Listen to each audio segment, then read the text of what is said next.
Assalamualaikum warahmatullahi wabarakatuh. Saya Raditya Merdia BP 1811000160 dari kelas 8 SIB.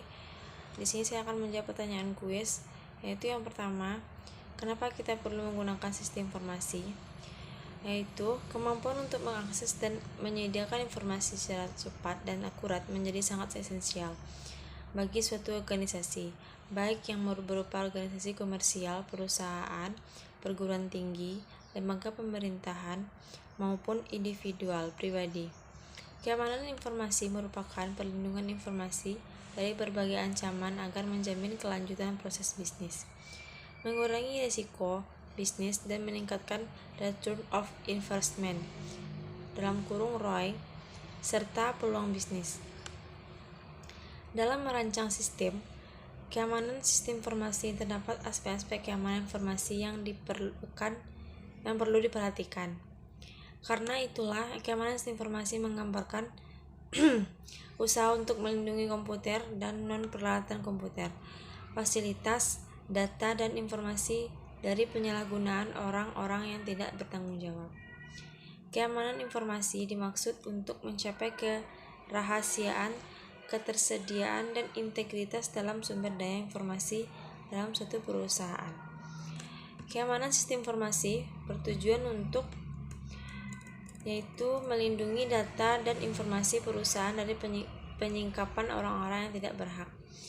Inti utama dari aspek kerahasiaan adalah usaha untuk menjaga informasi dari orang-orang yang tidak berhak mengakses. Yang selanjutnya, tersediaan aspek ini berhubungan dengan metode untuk menyatakan bahwa informasi benar-benar asli, atau orang yang mengakses atau memberikan informasi adalah betul-betul orang yang dimaksud. Aspek ini menekankan bahwa informasi tidak boleh diubah tanpa seizin pemilik informasi. Adanya virus Trojan Horse atau pemakai lain yang mengubah informasi tanpa izin, sistem informasi perlu menyediakan representasi yang akurat dari sistem fisik yang dipresentasikan. Yang kedua, komponen apa saja yang mempengaruhi keamanan sistem informasi tersebut? Yang pertama yaitu ada ancaman. Ancaman keamanan sistem informasi merupakan orang, organisasi, mekanisme, atau peristiwa yang memiliki potensi untuk membahayakan sumber daya informasi perusahaan. Pada kenyataannya, ancaman dapat bersifat internal serta eksternal dan bersifat disengaja atau tidak disengaja. Ancaman internal dan eksternal. Ancaman internal bukan hanya mencakup karyawan perusahaan, tetapi juga pekerja temporer, konsultan, kontraktor, bahkan mitra bisnis perusahaan tersebut.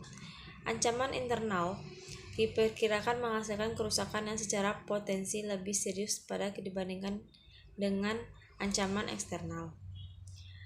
Ancaman eksternal dikarenakan pengetahuan ancaman internal yang lebih mendalam akan sistem tersebut. Ancaman eksternal misalnya perusahaan lain yang memiliki produk yang sama dengan produk perusahaan atau disebut juga pesaing usaha. Ancaman aktif mencakup yaitu yang pertama pencurian data, yang kedua penggunaan sistem secara ilegal, yang ketiga penghancuran data secara modifikasi secara ilegal. Ancaman pasif mencakup kegagalan sistem, kesalahan manusia, bencana alam. Privasi adalah sesuatu yang bersifat rahasia. Intinya adalah pencegahan agar informasi tersebut tidak diakses oleh orang yang tidak berhak. Contohnya adalah email atau file-file yang tidak boleh dibaca dengan orang lain meskipun oleh administrator. Authentication akan dilakukan sewaktu user login dengan menggunakan nama user dan passwordnya. Apakah cocok atau tidak? Jika cocok diterima dan tidak akan ditolak. Ini biasanya berhubungan dengan hak akses seseorang. Apakah dia pengakses yang sah atau tidak. Availability.